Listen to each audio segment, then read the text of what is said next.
Meet FallenChungus, an overnight X sensation that shot straight to the top of everyone's timeline with his memes. At his peak, thousands of people were loving his humor, recreating his work, and treating him as a mini X god. Those simple little figures in a white void, saying something awkward or funny or weirdly accurate about life, had everyone hooked. FallenChungus comics were pretty good for the most part, like this one. Within a remarkably short amount of time, he had close to 100,000 followers and became one of the fastest rising comic artists on X. And then someone outed him as a P-file.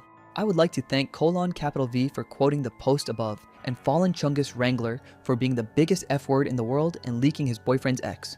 Isabella/Whoopsiastink is the main mystery of Francis, the 15-year-old from the psych ward he met when he was 13 that he had sex with. The claim spread fast. FallenChungus denied it, or at least he tried to. It's shit. It's just like I'm not a fucking fetishizer. I am not any of the things these people. I'm not a fucking file. I don't even know where the fuck they get that from. I'm just a person who makes fucking mistakes. That's it. Saying he said some shit, and then it's like he joked about it, and it's like I don't get what the fucking point is. But that wasn't even the worst of it, because while all of this was playing out publicly, people soon found separate NSFW accounts belonging to him, and it wasn't just the accounts. An ex-user had already called out a content creator for making explicit content aimed at a fan base full of mostly minors. Only FNFN-word will go out of their way to make the most obvious horny bait for a fan base full of mostly minors. FallenChungus saw the post, and this was his response: "We should expose more minors to corn." Turned out, the family-friendly meme guy had another side to him entirely, and what followed was one of the most catastrophic downfalls in recent internet history. I'm talking organized troll campaigns. A fucking man. No one, and I mean no one, fucking likes you. Mental health crises posted in real time, racist edits, and family disputes played out in public. It doesn't end there. There's also a Roblox game that never launched, a merch that never shipped, and all the tells that show giving iPads to kids is never a good idea. Let's start with the most important question. Who is FallenChungus? The man who we all know as FallenChungus is actually Francis Joseph Benditt IV, but we'll call him Frank. Frank was born on May 24th, 2006 in the Delaware-Pennsylvania corridor, specifically between Claymont, Delaware, and Prospect Park, Pennsylvania. It's the kind of town where there's not much to do, which means scouring the internet and making up random memes is a slice of heaven. You see, Frank's childhood wasn't an easy one, but that's not an excuse for all the disgusting things he did. Frank was diagnosed with Asperger's syndrome in kindergarten. He attended Prospect Park School, where he made the National Junior Honor Society. He attended Interborough High School.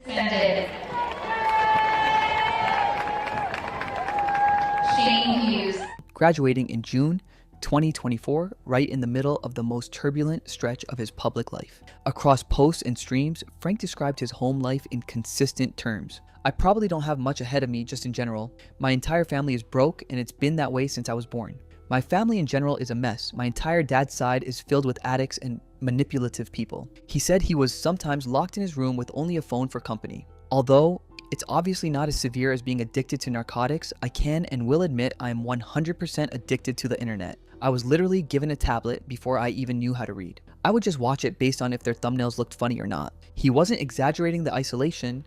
The digital footprint he left behind would eventually back it up. His earliest online presence traces back to around 2020 on the r/Project JoJo subreddit.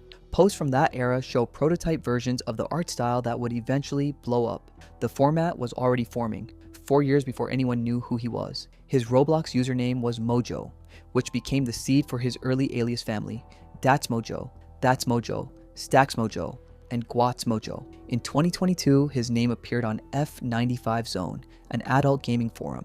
That detail matters later, as I'll explain shortly. Most coverage of FallenChungus starts from 2023 or 2024. However, prior to this, Frank's own post confirmed a attempt and psychiatric hospitalization in September 2022.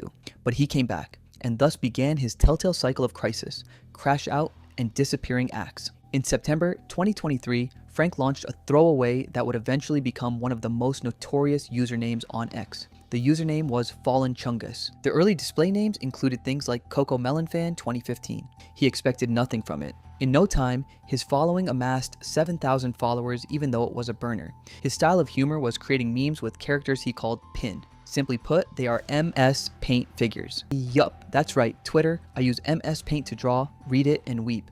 There is at least a 67% chance I am better than you. 100 likes and I post my exact coordinates. Frank added lore to his characters, little backstory details, and tongue-in-cheek world building, while simultaneously telling everyone they were just tools for jokes. My little pin creature's only lore is that they live in a white void, forever subjected to posing as straw men for the amusement of the gods above.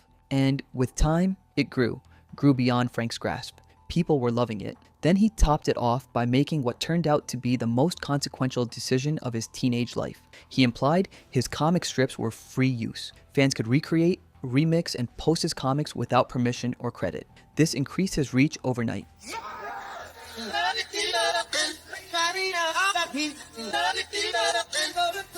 The chain of events that pulled FallenChungus into endless trolling started with one account, Tired Meme Clown. This user's views and Frank's sat on opposite sides of a wall, so when Tired Meme Clown reposted one of Frank's "Bro visited his friend Doodle," the creator was not having it. Chat, can I file a cease and desist? Like, is that plausible?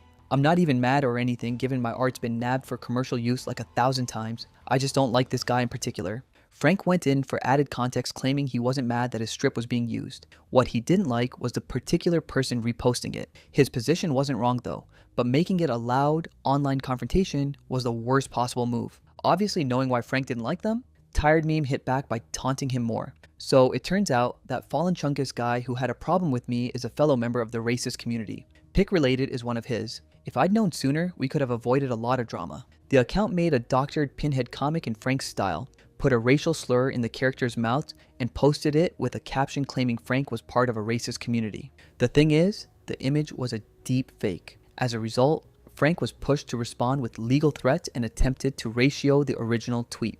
Genuinely never seen someone this mad over a ratio. I'm honestly speechless. If you want to go the defamation route, I'll gladly pursue the narrative from earlier. But for now, hold this ratio. Unfortunately, engaging only amplified the post. All his replies and explanations only did one thing: push the original post further into people's feeds. Once Tired Meme Clown showed that fake racist edits got an emotional reaction out of Frank, other accounts started making them specifically to watch him respond, and Frank had to issue a public disclaimer. Genuinely can't believe I have to say this, but I didn't make this comic. It was made by one of Tommy Trouser's friends. If you see any comic that looks like they're made by me but have a racist message, they are not made by me. Please leave me alone. According to him, comics in his style containing racist content were fakes and not his work, but his need to correct the record every single time became the engine running his own harassment campaign. Things went even more out of control when a Reddit group called the Soyjack Party entered the chat. Soyjack Party, known internally as the Shardy, originated as a splinter of 4chan's QA board. Their whole thing is Soyjack meme variants, exaggerated caricatures used to mock targets they find worthwhile. To them, Frank was like a drop of water in a very dry desert. His left-leaning identity made him ideologically opposed to everything they stood for. A thread was created where OP encouraged other users to troll Frank, shut up his comics, and make them more gemmy. Simply put, they were to make his content more transphobic and racist.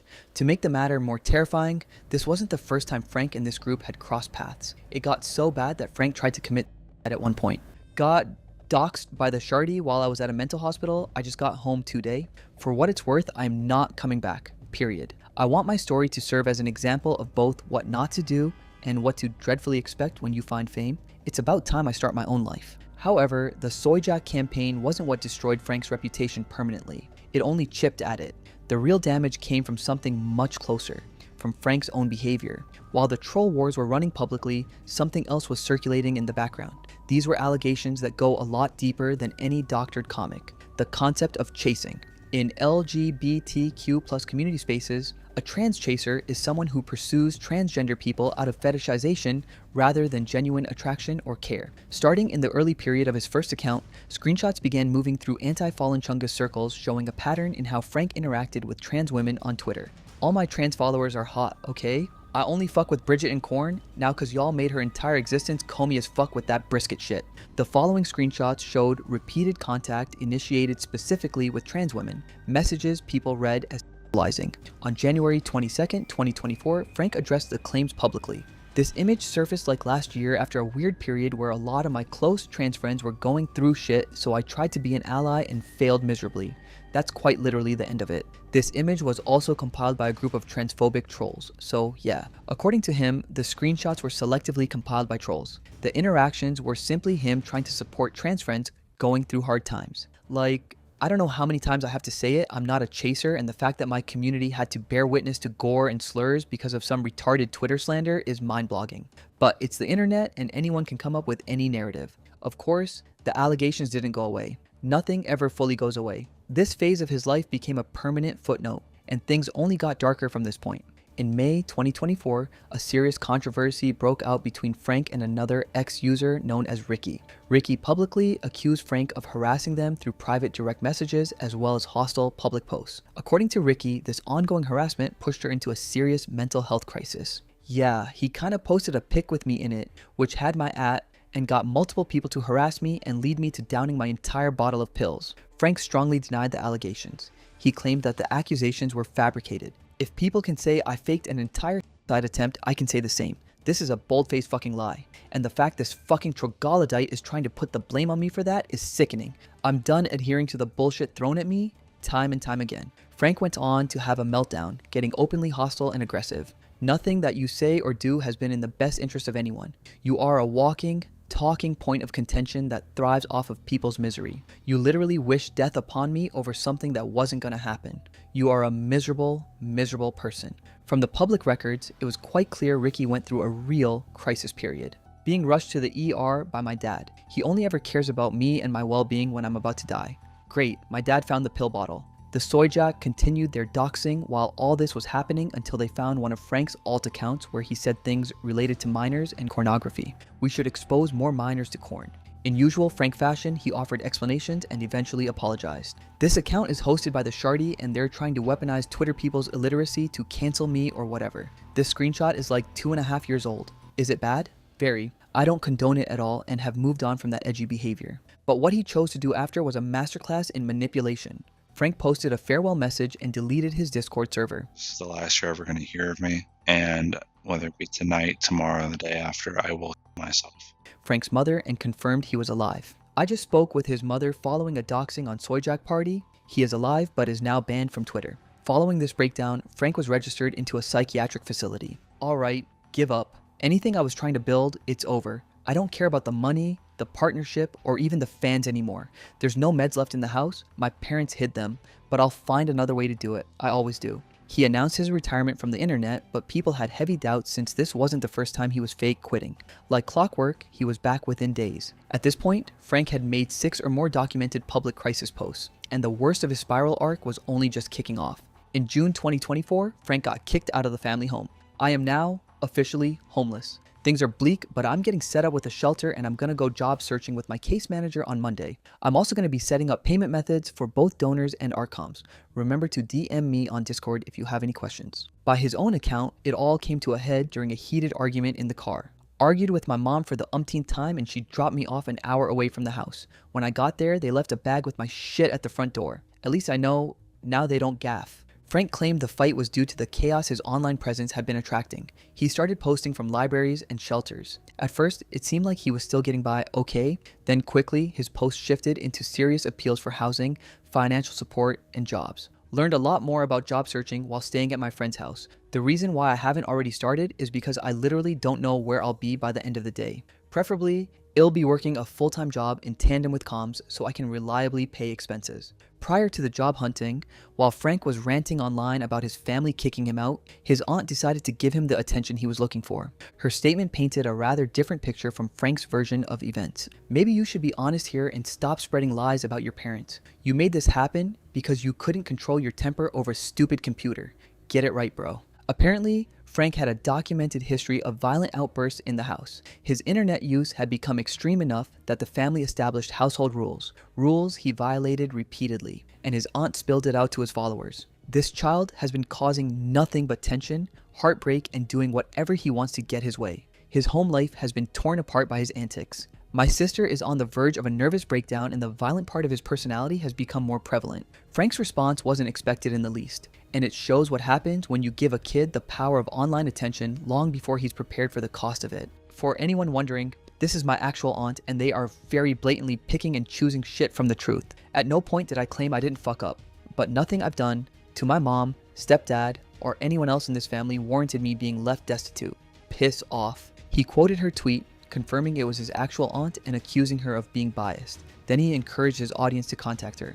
Everyone, I don't care if you call my auntie and say dumb shit, just don't push a dox. It'll complicate things. And they responded. His fans, including trans supporters, ended up harassing his aunt in full force. Who's that fucking aunt? Where does she live? Where does your aunt live? She can't fucking hate on you without a punishment. Let's find that coward. Where is your aunt? Oh, his aunt is being cooked? Is that her phone number? It went out of control. Her personal and business phone numbers were called, and her business received coordinated negative Yelp reviews from his supporters. She ended up filing a police report against him for harassment involving her and his mom. It is what it is. They can do whatever childish things they wish. I said what I said about Frank, and it was all true. I hate to blast him like that, but he blasted my sister so tat for tat. I already spoke with the authorities and filed a police report. Temporarily, Frank moved in with a couple he'd met during one of his psychiatric facility stays. Everyone I mentioned in chat earlier, but Emma living with a nice MLM couple, I met one of the guys in the psych ward, and I'm chilling, gonna be paying rent and working, and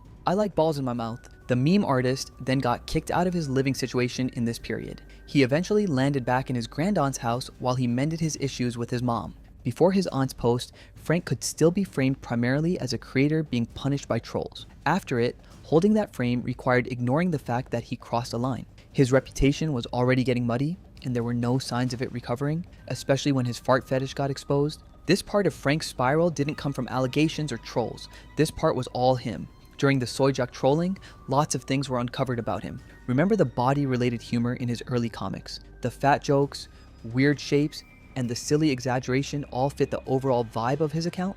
But over time, the content started drifting. And at a certain point, what Frank was posting and commissioning wasn't really a joke anymore. My belly. My belly is big and round and turgid. I'm so fat and hungry. My belly hurts. Feed me. Calm down, Woody. We're your friends. Haha.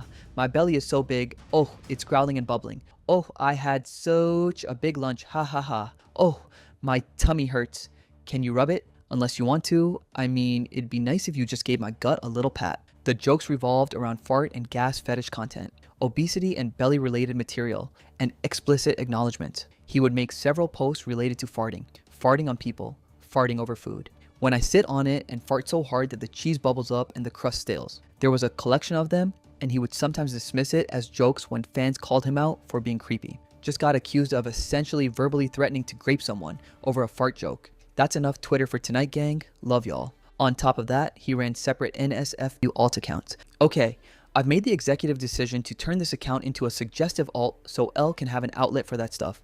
Please unfollow if you're under 18. Love y'all. Hope to post some bangers. This one had lower age restrictions than his main page, but it was still linked directly.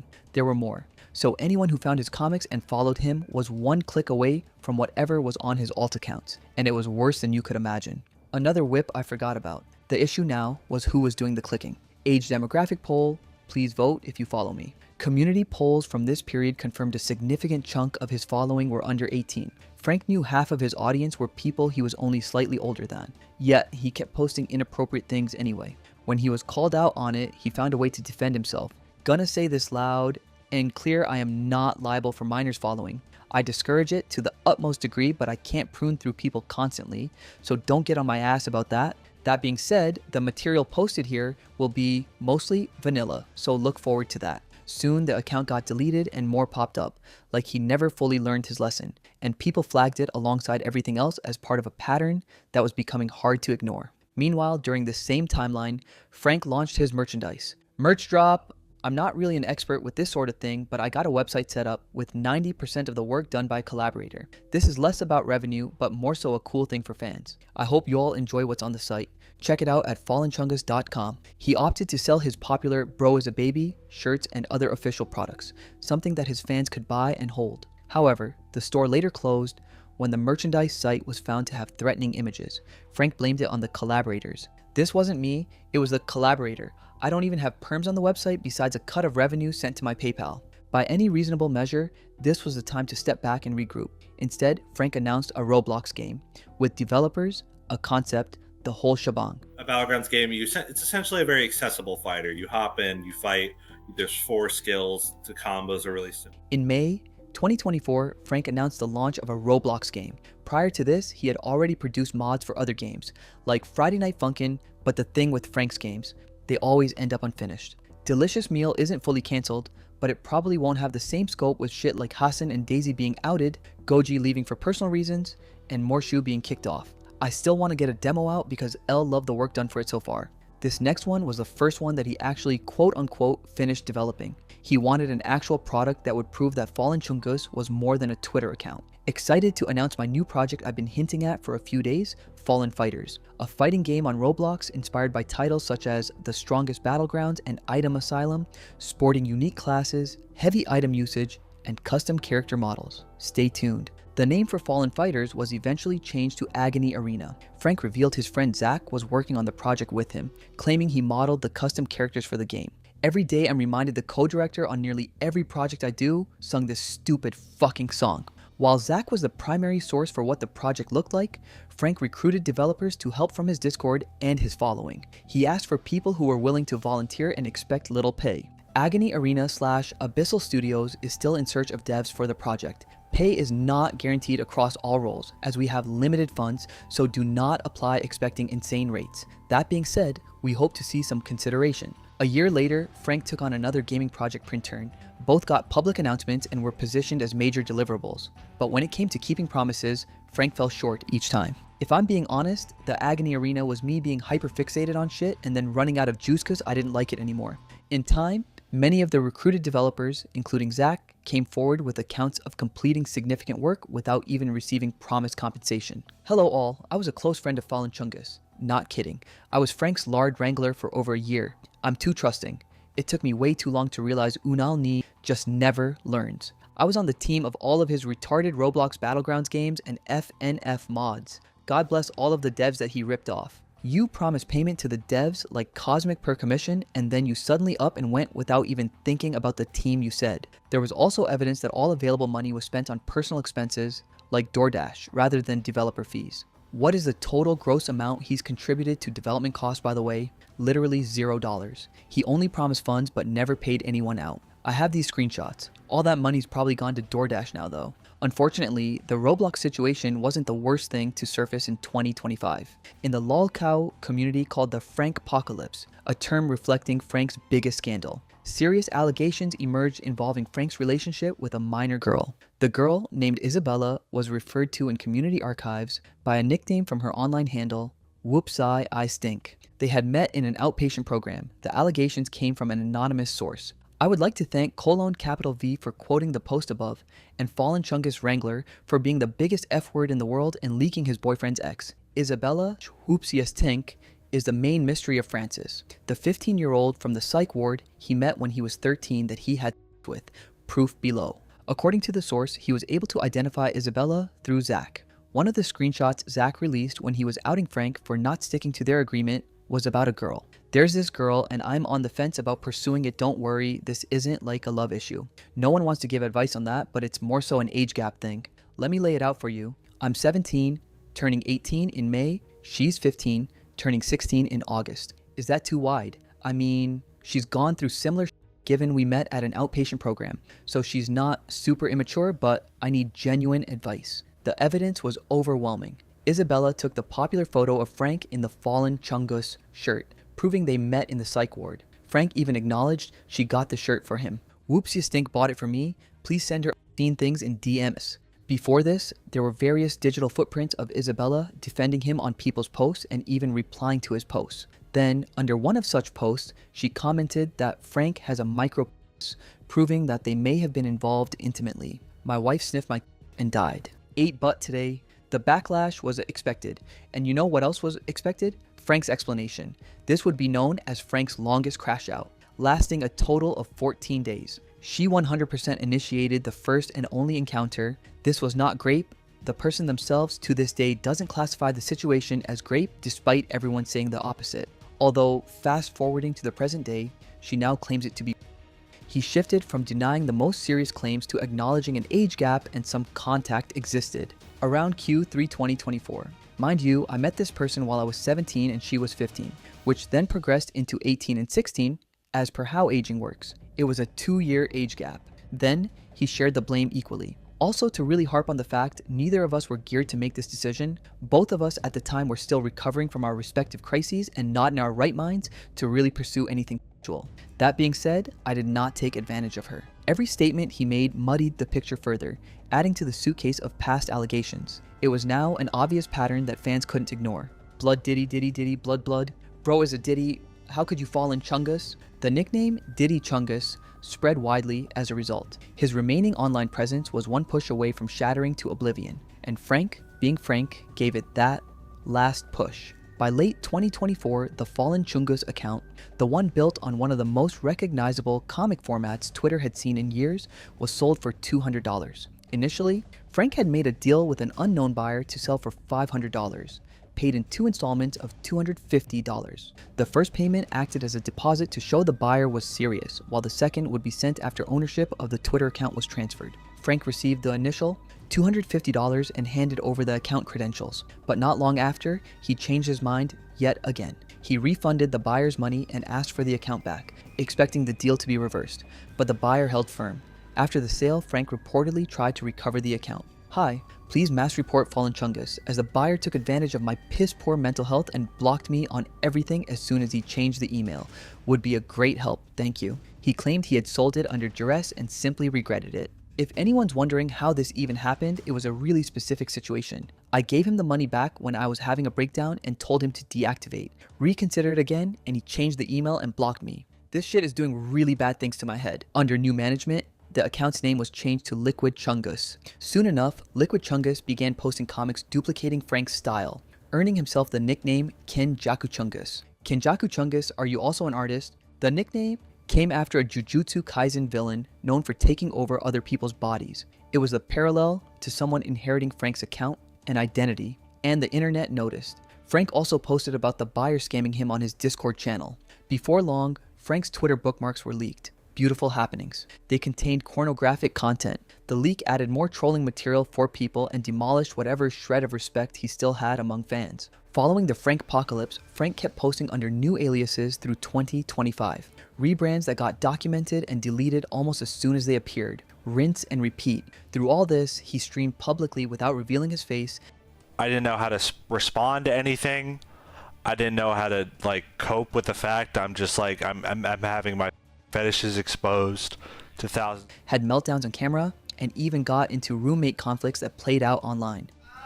My roommate's crashing out. I don't know what he's doing, bro. But you guessed it, he didn't quit. As of mid-2026, the FallenChungus account is active but posts infrequently. Evidence suggests it's managed primarily by people connected to the FallenChungus era. Frank made another comeback to X under the username FallenChungus. At this point, all anyone can do is hope the name sticks to the script and is actually the final. However, as messy as Frank's story is, our next subject managed an even more spectacular downfall.